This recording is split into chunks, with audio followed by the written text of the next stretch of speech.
Sejak awal bulan, jadwal jaga di puskesmas, tempatku bekerja berubah beberapa kali. Dan entah bagaimana namaku selalu muncul di slot malam. Aku sebenarnya tidak masalah.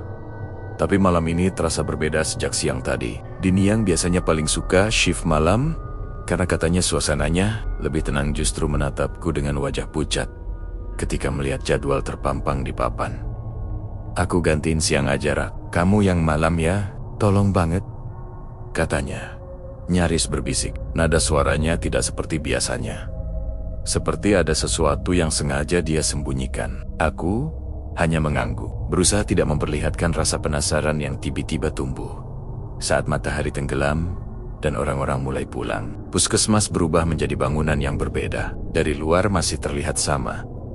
Tembok krem, papan nama yang sudah mulai pudar, dan halaman kecil dengan 2 bangku besi. Namun, ketika melangkah masuk, udara di dalam seperti berubah menjadi lebih berat. Lorong-lorong yang siang tadi dipenuhi suara pasien, kini menjadi hening dan dingin.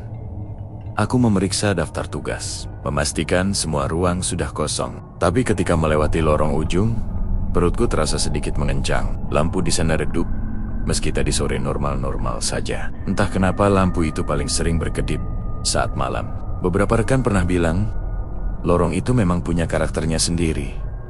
Tapi aku tidak pernah terlalu memikirkan. Malam ini, rasanya lorong itu seperti mengawasi. Pak Rendi, satpam yang sudah bekerja lebih dari 10 tahun, menghampiriku sambil membawa termos kecil. Kalau ngantuk, ambil aja, Rak. Kopinya kuat, katanya sambil tersenyum kecil. Aku membalas dengan tawa singkat. Terima kasih, Pak. Malam ini sepi ya? Pak Rendi menoleh ke lorong ujung sebelum menjawab. Iya, tapi kalau ada yang manggil dari sana, jangan langsung nyaut. Pastikan dulu orangnya kelihatan. Aku mengerutkan dahi. Mango. Maksudnya? Beliau hanya menepuk pundakku pelan, lalu berjalan menuju pos. Jawabannya tidak pernah datang, dan justru membuat pikiranku semakin penuh. Apa yang sebenarnya terjadi di lorong itu? Waktu berjalan pelan. Aku mengecek alat-alat, menata map rekam medis, dan memastikan ruang tindakan terkunci. Namun, setiap beberapa menit, mataku selalu tertarik pada lorong. Ujung itu seperti ada sesuatu di sana yang menunggu aku lengah. Ketika jam hampir menunjukkan pukul 11 malam, aku mendengar suara sandal menyeret pelan. Suara itu sangat lembut, nyaris seperti gesekan kain, namun cukup jelas untuk membuatku berhenti menulis laporan. Aku menoleh ke arah lorong. Lampunya kembali berkedip berkali-kali, lalu stabil, kosong. Tidak ada siapapun. Tapi, suara langkah itu masih terasa seperti menempel di telingaku. Aku berdiri dan mencoba memastikan. Halo?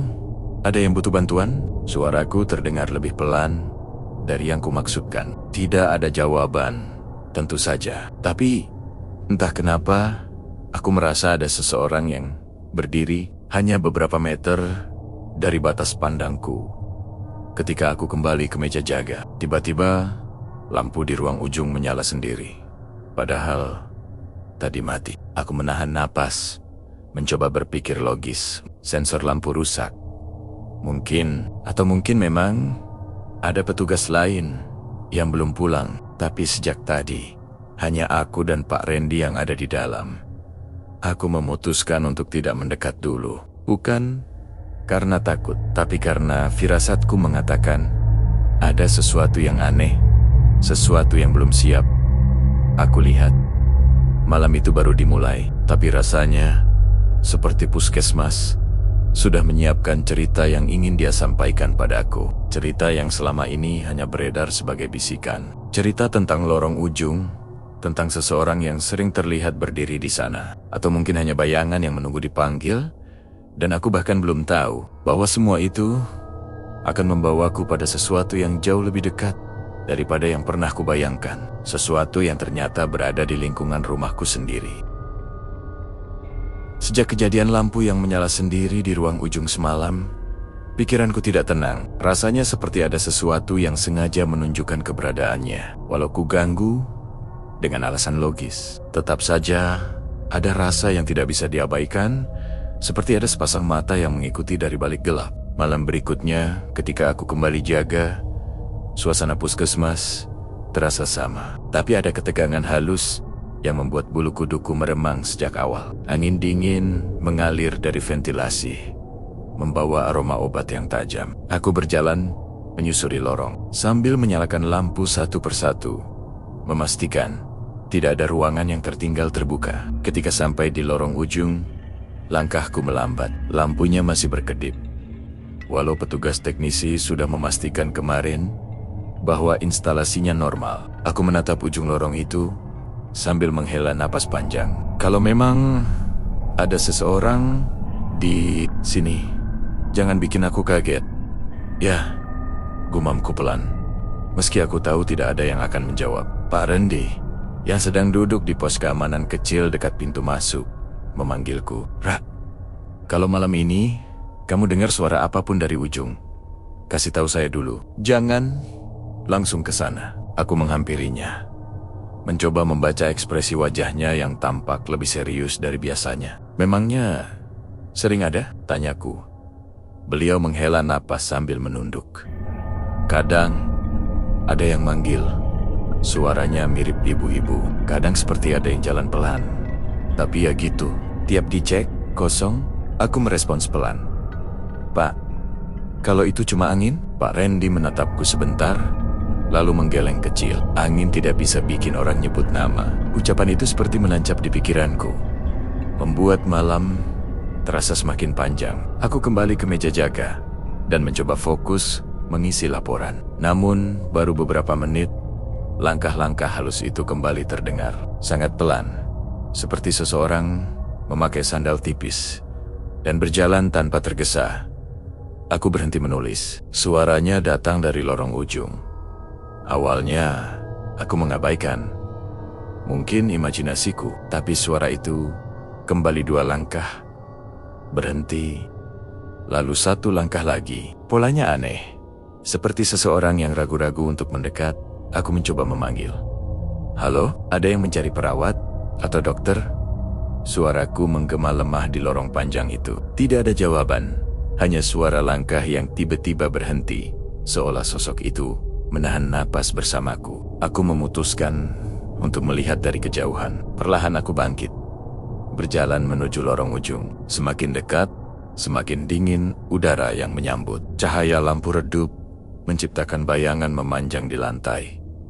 Tapi tidak ada satupun bayangan yang berbentuk manusia. Tepat ketika aku sampai di tengah lorong, terdengar suara pintu seperti digeser pelan dari salah satu ruangan paling ujung. Aku menelan ludah. Ada yang butuh bantuan? Tanyaku lagi. Kali ini sedikit lebih tegas. Pintu itu bergoyang sedikit, seperti ditarik angin. Tetapi anehnya, ruangan itu tidak memiliki jendela yang terbuka. Aku berdiri beberapa langkah dari pintu itu, mencoba meyakinkan diri kalau semuanya normal. Tiba-tiba, sebuah suara lirih terdengar, suara seseorang seperti sedang memanggil, sangat pelan. Bukan namaku, hanya panggilan samar yang terdengar seperti Mas. Tolong. Aku mundur selangkah tanpa sadar. Suaranya terdengar begitu dekat, seolah seseorang berdiri tepat di balik pintu. Aku menunggu beberapa detik. Namun, tidak ada kelanjutan. Tidak ada bayangan bergerak. Tidak ada pegangan pintu yang bergetar. Seolah suara itu muncul hanya untuk memastikan aku mendengarnya. Aku berpaling dan kembali menuju meja jaga dengan langkah cepat. Pak Randy memandangku dari posnya, seolah tahu apa yang baru saja terjadi. Dengar sesuatu? Tanyanya pelan. Aku hanya menjawab, seperti ada yang minta tolong. Tapi tidak ada orangnya. Pak Randy mengangguk lambat. Tidak terkejut. Lorong itu memang jarang, benar-benar sepi. Malam itu aku baru menyadari, apapun yang menghuni ujung lorong itu, ia bukan hanya lewat. Ia memerhatikan dan ia seperti ingin berbicara, tapi belum memilih waktu yang tepat. Malam ketiga jaga, aku datang lebih awal dari biasanya. Entah kenapa, rasa penasaran bercampur cemas membuatku ingin memastikan suasana puskesmas sebelum gelap. Banner-banner mengambil alih. Saat kubuka pintu samping, lorong utama langsung menyambutku dengan bau khas obat dan lantai yang baru dipel. Awalnya semuanya normal. Lampu-lampu lorong menyala stabil. Tidak ada suara aneh. Tidak ada pintu yang terbuka sendiri seperti sebelumnya. Justru keheningan yang terlalu sempurna itulah yang membuat pikiranku tidak tenang. Puskesmas seolah menahan napas, seperti menunggu sesuatu muncul. Aku menyusun map rekam medis di meja jaga. Di tengah kesibukan kecil itu, tiba-tiba bulu kuduku berdiri. Ada perasaan aneh seperti seseorang sedang berdiri di belakangku. Bukan angin, bukan juga bayangan. Lebih seperti tatapan yang terlalu dekat. Aku menoleh perlahan. Di ujung lorong, berdiri seorang wanita memakai daster rumahan berwarna pucat. Daster itu tampak kusut, seperti sering dipakai untuk tidur. Rambutnya tertutup sebagian oleh kerudung tipis yang kebesaran, dan tubuhnya condong sedikit ke depan. Dari cara berdirinya, aku yakin dia tidak sedang terburu-buru. Justru sebaliknya, dia sedang menunggu respons. "Bu, ada yang bisa saya bantu?" tanyaku pelan. Wanita itu tidak menjawab. Ia berdiri membelakangiku, hanya memperlihatkan punggungnya. Tangannya terkulai, tapi ada gerakan kecil, seperti jari yang menggigil ringan. Aku melangkah sedikit lebih dekat, memastikan apakah dia pasien yang tersesat atau keluarga pasien yang mencari seseorang. Namun, ketika aku sampai pada jarak sekitar 4 meter, tubuh wanita itu mulai bergerak. Sangat perlahan, ia menoleh ke samping, lalu semakin memutar kepala, hingga wajahnya menghadap arahku. Tapi yang membuatku membeku, bukan cara ia menoleh, melainkan wajahnya yang tampak kabur, bukan rusak, bukan menyeramkan, hanya kabur, seperti melihat pantulan di kaca berembun. Aku berusaha mencari bentuk matanya, hidungnya, apa saja yang bisa membantuku mengenali ibu. "Ibu siapa?" "Kari." "Siapa?" tanyaku lagi. Kali ini lebih pelan. Wanita itu akhirnya berbicara. Suaranya lirih, nyaris seperti angin yang lewat di telingaku. "Tolong, antar pulang." Kalimat itu begitu lembut, namun menusuk. Tidak ada nada meminta, tidak ada nada mengancam. Justru terdengar seperti seseorang yang kelelahan dan sudah terlalu lama menunggu. Aku meneguk air liur, mencoba tetap tenang. "Pulang? Kemana, Bu?" "Biar saya panggil satpam." Wanita itu tidak menjawab. Tubuhnya sedikit bergeser, lalu seketika memudar, seperti asap yang tersapu angin. Tidak ada langkah pergi, tidak ada suara, hanya hilang begitu saja. Aku terpaku beberapa detik. Rasanya tidak mungkin itu hanya bayangan atau ilusi. Suara tadi terlalu nyata. Bahkan aroma halus sabun mandi yang tertinggal di udara masih menguar saat sosok itu menghilang. Aku berjalan perlahan ke tempat ia berdiri. Lantai terlihat normal. Tidak ada tanda-tanda apapun, hanya hawa dingin yang menetap. Ketika kembali ke meja jaga, Pak Rendi muncul dari pintu depan. "Kamu lihat apa tadi?" tanyanya sambil memicingkan mata. Seakan ia melihat pergerakan dari jauh. Ada ibu-ibu pakai daster. Katanya minta diantar pulang. Tapi wajahnya kayak samar. Suaraku terdengar ragu sendiri. Pak Rendi hanya menghela napas panjang. "Kalau kamu lihat, jelas begitu. Berarti dia memang mau nunjukin diri." Aku menatapnya, mencoba mencari penjelasan. "Maksudnya, tunggu saja, Ra." Jawabnya pelan. Biasanya, kalau dia sudah mulai nyapa, berarti ada yang belum selesai. Aku tidak tahu apa maksudnya. Dan jujur, aku tidak ingin menebak. Tapi satu hal yang pasti, sosok wanita berdaster itu bukan sekadar penampakan. Ada keinginan di suaranya. Ada Tuhan. Dan tanpa aku sadari, puskesmas sedang menarikku masuk ke dalam ceritanya. Cerita yang mungkin berkaitan dengan seseorang yang lebih dekat daripada yang kukira.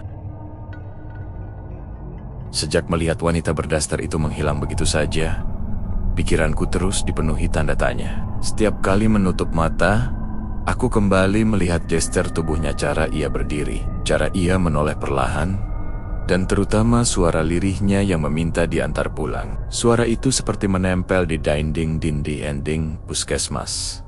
Malam berikutnya, aku sengaja datang dengan pikiran lebih siap. Aku bahkan membawa termos kopi dari rumah, berharap bisa membuat diriku lebih fokus. Tapi begitu aku duduk di meja jaga, sesuatu sudah menungguku.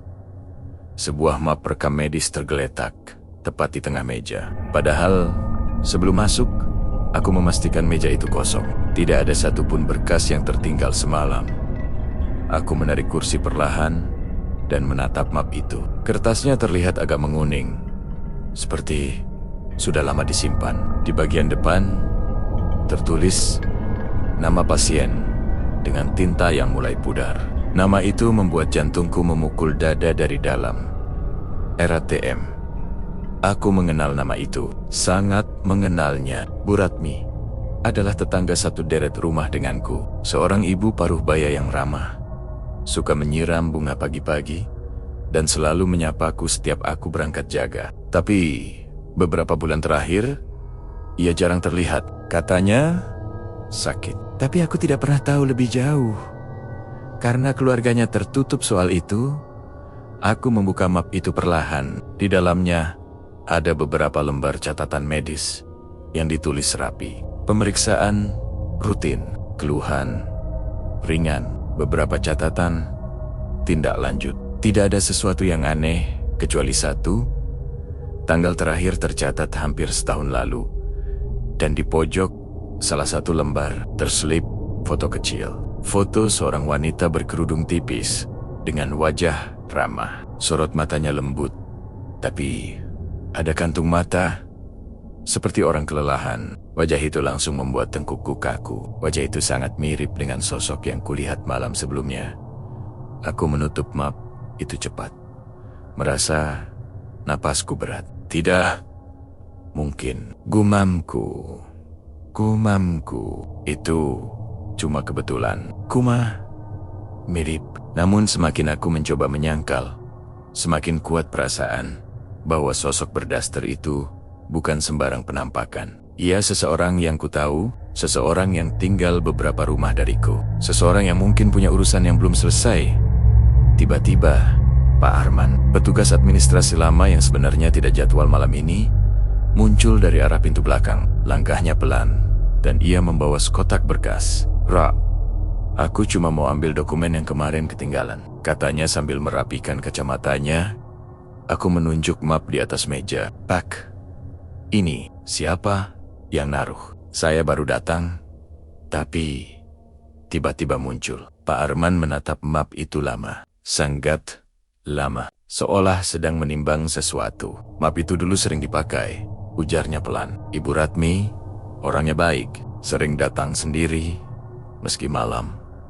Kalau suaminya lagi kerja, aku menelan ludah. Pak, beliau masih di rumah? Pak Arman tidak langsung menjawab. Ia menutup map itu perlahan, lalu menatapku dengan mata yang mengisyaratkan sesuatu yang tidak ingin ia ucapkan. Rumahnya memang masih ditempati, tapi ya kamu tahulah, kadang kabar tidak sampai ke telinga semua tetangga. Kata-katanya menggantung di udara. Tidak jelas, tapi cukup untuk membuat perutku terasa dingin. Aku membuka map itu lagi, menatap tulisan tangan di halaman terakhir. Di bagian catatan dokter tertulis, pasien mengeluh ingin segera pulang. Tampak gelisah. Kalimat itu menusukku, seakan kalimat yang sama yang kudengar dari lorong kemarin. Tolong, antar pulang. Aku menutup map itu dan menahan napas panjang. Ruangan terasa semakin pengap, meski AC menyala. Puskesmas malam itu seolah kembali berdesis, menyampaikan sesuatu yang tidak bisa dituturkan dengan kata-kata. Ketika Pak Arman pamit dan pergi, aku masih duduk menatap map rekam medis itu. Tanpa kusadari, seluruh cerita yang sebelumnya terasa seperti gangguan kecil, kini mulai membentuk pola. Wanita berdaster itu, suara lirih yang meminta pulang, catatan rekam medis yang tiba-tiba muncul, dan fakta bahwa aku mengenal orang ini, tetanggaku sendiri. Semakin kupahami semua ini, semakin aku yakin sosok itu tidak muncul untuk menakut-nakuti. Ia muncul karena ingin sesuatu. Sesuatu yang belum bisa ia sampaikan dengan jelas.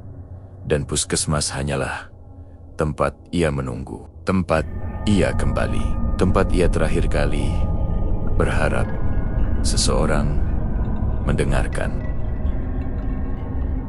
Malam itu, setelah menemukan map rekam medis Bu Ratmi, suasana puskesmas rasanya berubah. Bukan lagi sekadar bangunan tua yang menyimpan cerita. Kini seperti ada sesuatu yang sadar bahwa aku mulai mengerti keberadaannya. Seolah puskesmas sedang mengarahkan pandanganku ke hal-hal yang selama ini tak terlihat. Waktu sudah hampir mendekati tengah malam ketika aku duduk di meja jaga. Aku mencoba membaca ulang catatan medis. Tapi pikiranku terus berputar pada sosok wanita berdaster yang muncul 2 malam lalu. Wajahnya yang samar, gerakannya yang pelan, dan terutama suaranya yang meminta diantar pulang.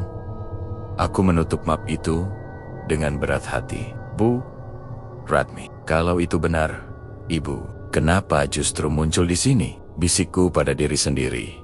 Belum sempat pikiranku mencari jawaban. Sebuah bunyi lembut terdengar dari arah ruang IGD. Tok. Tok, tok, bukan bunyi keras. Hanya ketukan ringan, seperti seseorang mengetuk kaca dengan ujung kuku. Suaranya jelas. Cukup untuk membuatku langsung menoleh. Lorong menuju IGD tampak kosong. Lampu-lampunya terang, tidak berkedip, seperti lorong ujung. Namun, ketukan itu terdengar lagi. Tok, aku berdiri, berjalan perlahan menuju IGD. Dadaku terasa menegang, seiring langkah mendekati ruangan itu. Ketukan itu berhenti ketika aku hanya berjarak beberapa meter. Seolah sosok yang mengetuk sadar bahwa aku semakin dekat. Sampai akhirnya aku melihatnya di luar kaca IGD tepat di balik pantulan. Lampu putih berdiri, seorang wanita dengan daster pucat, kerudung tipis menutupi sebagian rambutnya. Keduanya tampak lembut, seperti pakaian yang sering dipakai seseorang di rumah saat ingin beristirahat. Wajahnya kini tidak sepenuhnya kabur. Masih samar, tapi cukup jelas untuk mengenali bentuk pipi, hidung, dan garis-garis halus di sekeliling mata. Dan semakin lama aku memandangi, semakin aku yakin wajah itu mirip Bu Ratmi. Sangat mirip. Aku terpaku. Tanganku hampir menyentuh kaca. Tapi aku hentikan sebelum jari menyentuh permukaan dingin itu. Di belakangku terdengar langkah kecil. Bayu pemilik warung depan puskesmas ternyata sedang mengantar termos air panas untuk kami berjaga. Rak, kamu lihat apa? Tanyanya pelan. Aku hanya mengangkat tangan, menunjuk ke kaca. Bayu memandang ke arah yang sama, dan wajahnya langsung berubah. Matanya melebar, bibirnya sedikit terbuka tanpa suara. Rak, itu Bu Ratmi kan? Tetanggamu. Aku menelan ludah, merasa mulutku kering. Aku tidak tahu, tapi mirip. Ketukan itu terdengar lagi. Sangat pelan, sangat teratur. Seperti irama seseorang yang berusaha memanggil tanpa ingin menakuti. Tok, tok, tok, tok. Setiap ketukan membuat dada terasa kian sesak. Namun, tidak ada rasa bahaya. Hanya sesuatu yang mengajak. Sesuatu yang ingin didengar. Sesuatu yang seperti menahan perasaan yang belum selesai. Wanita itu tidak bergerak, tidak maju, tidak mundur. Hanya berdiri, menatap ke arahku. Kerudung tipisnya berkibar sangat lembut oleh angin malam. Tetapi yang membuatku menggigil bukan sosoknya melainkan kenyataan bahwa puskesmas ini berada di pinggir desa kecil. Tidak ada bangunan lain yang memberi pantulan. Tidak ada lampu jalan yang cukup terang untuk membuat siluet sejelas itu. Bayu mendekatkan diri ke arahku. Suaranya hampir berbisik. Rak, keluarganya Bu Ratmi masih di rumah kan? Terakhir aku lihat, rumah itu kayak sepi. Aku tidak menjawab. Tenggorokanku tercekat sendiri. Saat aku kembali menatap kaca, wanita itu mulai mengangkat tangan. Pelan sekali. Gerakan yang tidak mengancam sama sekali. Tangannya seperti memberi isyarat. Isyarat untuk mengikuti. Isyarat untuk memahami. Namun, sebelum aku sempat bereaksi, sosok itu memudar sedikit demi sedikit. Bukan lenyap mendadak melainkan hilang perlahan. Seperti bayangan terkena kabut tipis. Hingga akhirnya yang tersisa hanyalah kaca bening dengan pantulan lampu. IGD yang dingin, aku dan Bayu sama-sama terdiam. Bayu akhirnya memecah keheningan. Ra, apa kamu yakin wanita itu masih ada di rumah? Aku menutup mata, mengambil napas panjang, lalu berkata pelan, aku tidak yakin lagi. Satu hal yang jelas malam itu, sosok itu bukan tampil tanpa alasan. Ia muncul karena ingin menunjukkan sesuatu. Dan semakin aku mendekati kenyataan itu, semakin jelas bahwa yang datang ke puskesmas bukan hantu asing. Ia adalah seseorang yang pernah kutemui di depan rumah. Seseorang yang pernah menyapaku setiap pagi. Seseorang yang mungkin sedang mencari jalan pulang, tapi tidak tahu harus bagaimana. Dan puskesmas hanyalah perantara. Isyarat yang baru saja ia berikan malam itu menjadi langkah pertama menuju jawaban yang selama ini tertutup rapat oleh desas-desus tetangga. Jawaban yang perlahan mulai mengarah langsung padaku. Aku masih ingat betul bagaimana malam itu terasa berbeda. Udara di ruang IGD seperti menjadi lebih dingin. Meski pendingin ruangan sudah kupadamkan sejak 1 jam lalu. Lampu-lampu putih pucat di langit-langit terasa semakin jauh, seolah menolak menyoroti sadet-sadet ruangan yang gelap. Setelah kejadian ketukan di kaca tadi, aku sempat duduk lama di meja perawat, mencoba menenangkan diri sambil menatap deretan berkas rekam medis yang tergeletak tak terurus. Nama yang muncul sendiri di kertas itu, Sulastri Masih, terus mengganggu pikiranku. Aku mengenalnya. Ia tetanggaku sejak kecil. Beberapa minggu terakhir aku memang jarang melihatnya. Dan ku dengar ia sedang tidak enak badan. Tapi tak pernah terpikir olehku bahwa namanya akan muncul di tempat seperti ini. Apalagi dengan cara yang tak masuk akal. Saat pikiranku mulai terasa sesak, tiba-tiba hawa di ruangan berubah lagi. Dari arah lorong, samar-samar terdengar suara langkah pelan. Bukan langkah yang tergesa atau berat, tapi langkah ringan, seperti seseorang yang bimbang ingin mendekat. Atau tidak, aku menoleh, berharap itu rekanku yang baru datang untuk ganti shift. Tapi lorong itu kosong. Hanya cahaya lampu malam yang temaram memanjang di atas lantai. Aku bernapas perlahan, mencoba mengendalikan rasa takut yang mulai menusuk dada. Kalau memang ada orang, gumamku pelan, tolong panggil saya. Jangan diam seperti ini. Suaraku terdengar serak, seperti bukan suaraku sendiri. Dan saat itulah aku melihatnya. Siluet seorang perempuan berdiri di ujung lorong. Tepat di pertemuan antara cahaya dan gelap, tubuhnya tak bergerak. Hanya gaun rumah sederhana yang dikenakannya tampak terayun lembut, seperti tertiup angin yang tak kurasakan. Aku tidak bisa melihat wajahnya jelas, tapi sosok itu, entah bagaimana, terasa sangat familiar. Aku memberanikan diri maju beberapa langkah. Bu, apa Anda butuh bantuan? Tanyaku pelan. Sosok itu tidak menjawab, namun ketika aku mendekat, cahaya lampu akhirnya menyingkap sebagian wajahnya. Dan jantungku seakan berhenti berdetak. Wajah itu pucat, tenang, namun seperti membawa beban yang tak terucapkan. Dan meski hanya sebentar, aku yakin itu wajah Bu Sulastri, tetanggaku sendiri. Mulutku langsung terasa kering. Bu Sulastri, kok Ibu ada di sini? Sudah malam, Bu. Perempuan itu mengangkat wajahnya sedikit, seperti berusaha menatapku. Bibirnya bergerak pelan, namun suara yang keluar sangat lirih, hampir tertelan udara. Nak, pulangkan saya. Aku terpaku. Kata-kata itu menggema di kepalaku.